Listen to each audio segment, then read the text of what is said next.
We've successfully waited too long to put out a review for Captain America Brave New World for anybody to see it. But guess what?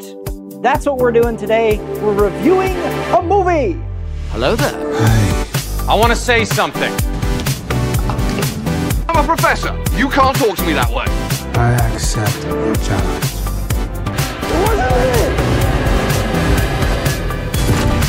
Delicious hot schmoes.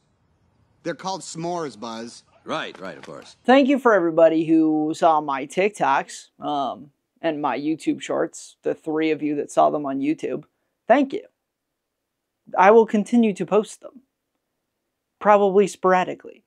Really quick, I want to give Swankley a brief moment to talk, just to give us his 2 cents on the film before I go ahead and rant.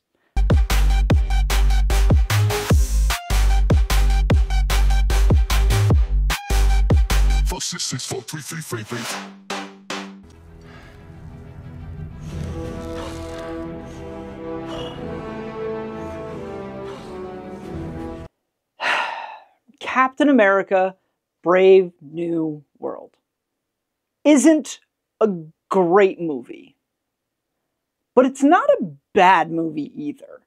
And so I went and watched this movie twice in the theaters. The first time I watched it in IMAX with Swankley, we had a blast. We'd, what, 5 or 6 of us there? We just were there to enjoy a film, and most everybody there thought it was okay.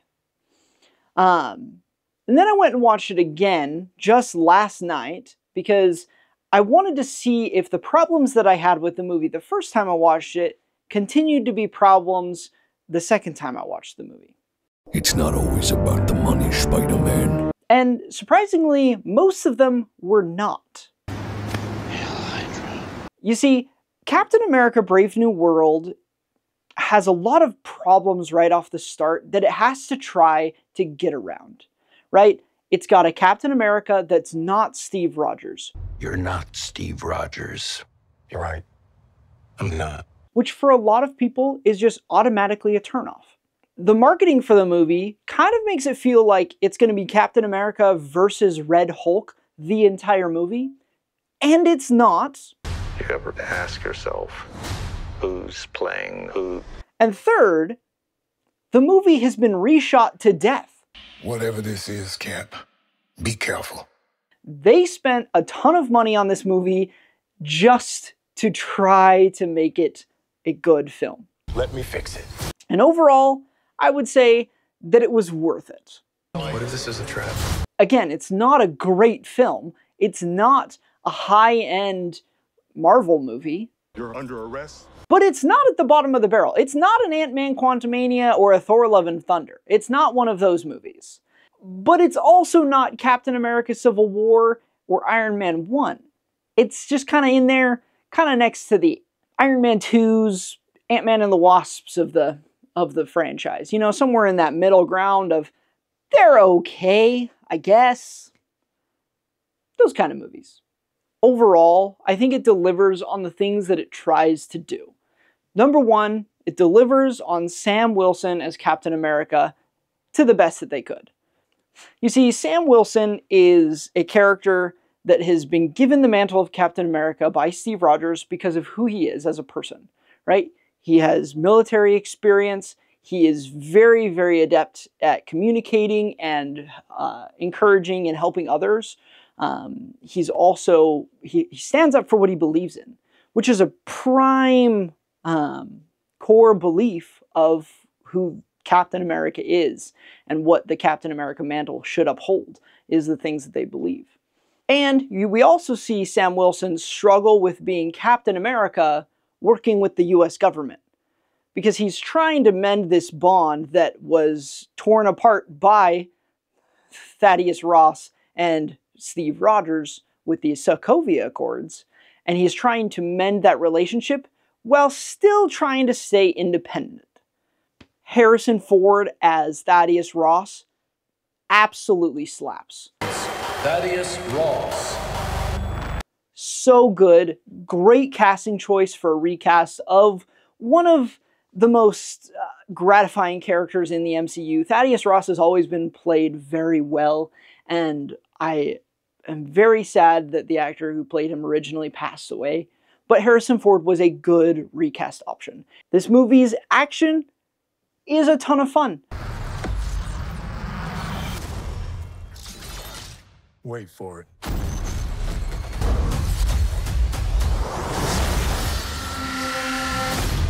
It's by no means Captain America Winter Soldier levels of action prowess, but it's a lot of fun action, and it just kind of shows off both Anthony Mackie's and Sam Wilson's abilities to be this character and hold up this mantle of Captain America.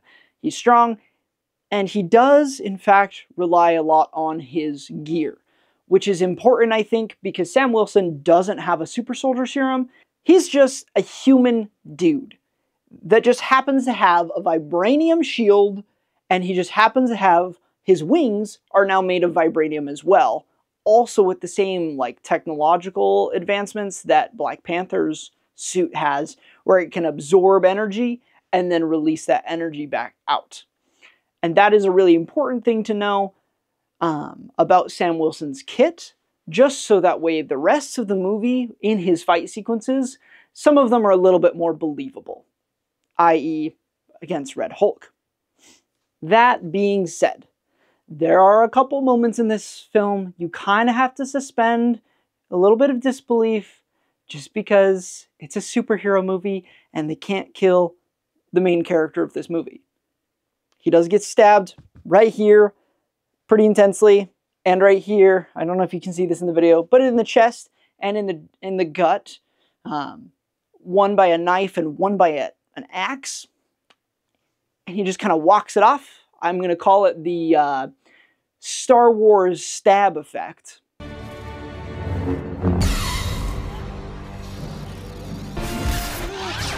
Kind of brought over into the MCU. You know, a little bit of plot armor. You know, just a little bit of plot armor. So it's not a bad movie. It's really not. Like, you can go to this movie and you can enjoy watching it. I can guarantee that if you go in expecting just kind of a middle-of-the-road movie, you can enjoy watching this film. But there are a couple problems with it that even after the second watch, I can't quite get around. I don't believe what I'm hearing. The first one is a couple of the characters. There are a few side characters that just really, they try to put them in the story as really important characters, and they fall extremely short of that desire, but yet they're not side character-y enough for them to be able to be forgotten about. And unfortunately, one of those characters is Isaiah Bradley. You asked for me. This character has tons of potential. The actor that portrays this character, I personally like a lot. I think he plays this character very well, both in the Falcon and the Winter Soldier TV show and in this movie. The problem is he has like 12 minutes of screen time, max, and most of it is him just complaining. And he's kind of the core anchor for what Sam Wilson does in this movie. As a not very well developed character in the movie, it feels incredibly disingenuous compared to the amount of effort that Sam Wilson is putting into his relationship with Isaiah Bradley. The other side character that I think really hits home on this not a great side character is the security officer. Her name's Ruth, I believe. This was a coordinated terrorist attack, sir. She doesn't need to exist in this movie at all, in my opinion. Disregard all controversy with the actress and the actual character. Just as like a baseline, like plot character, she doesn't need to exist. All she does is helps retell the same things that Sam and Falcon find from her perspective. And it's just kind of annoying, doesn't need to be there. The second really big thing that I have issues with in this movie is the villain. Who's playing who? Without his wings. Sorry, the three villains, I should say. Because in reality, the first quarter of the movie has a villain of Sidewinder. Okay? He is the head of the Serpent Society. He is a highly trained assassin. That's essentially what he is in this film. Then you have in the middle, it focuses on the main villain of the movie, which is the leader.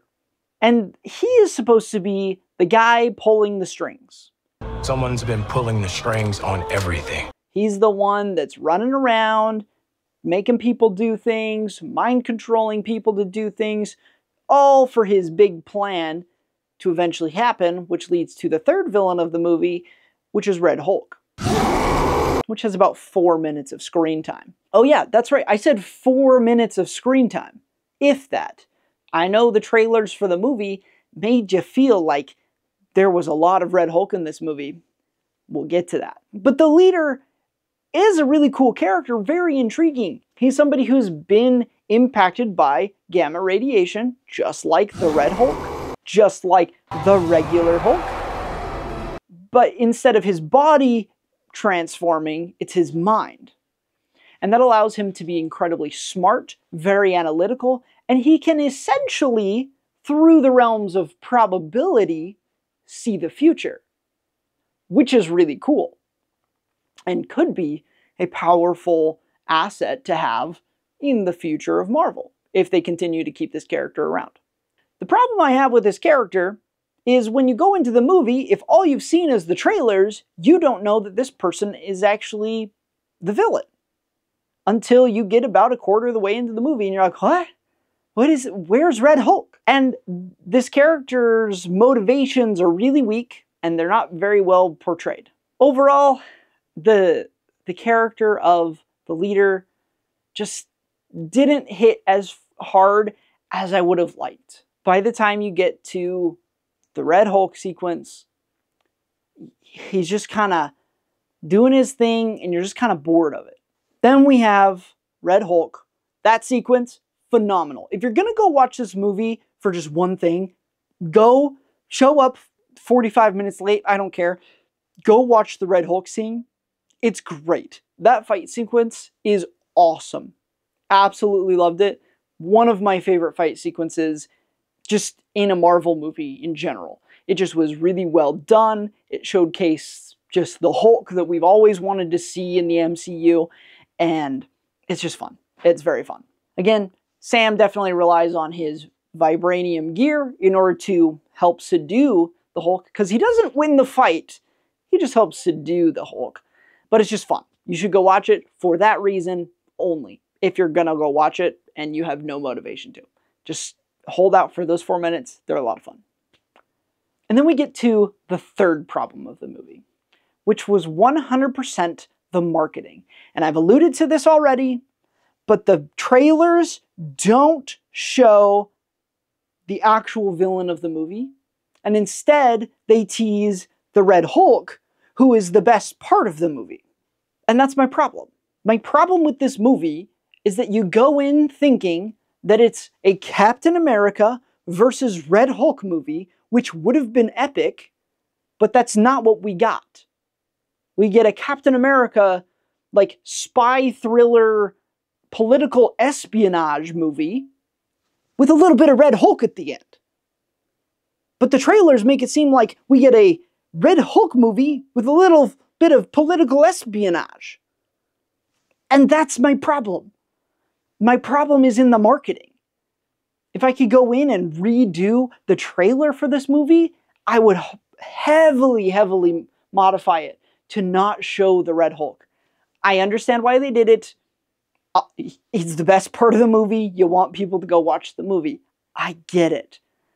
But that's the worst part of this entire movie, is you go in thinking you're gonna get this, and instead you get this with a little bit of that.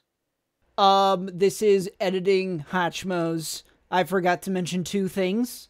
One, this movie falls onto the scale right here. That's the movie that's the category it falls into. Okay? This movie is okay. Thanks for watching Hot Schmo's review of Captain America Brave New World.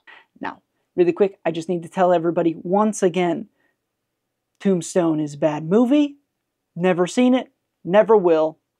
Oh yeah, and I forgot to tell people, please press the buttons. That's what I forgot. I'm still new to this. We've only been doing it for like 6 weeks. I still don't know how to do any of this, okay? So, yeah. Look out for us on Wednesday, because we're still coming out on Wednesday.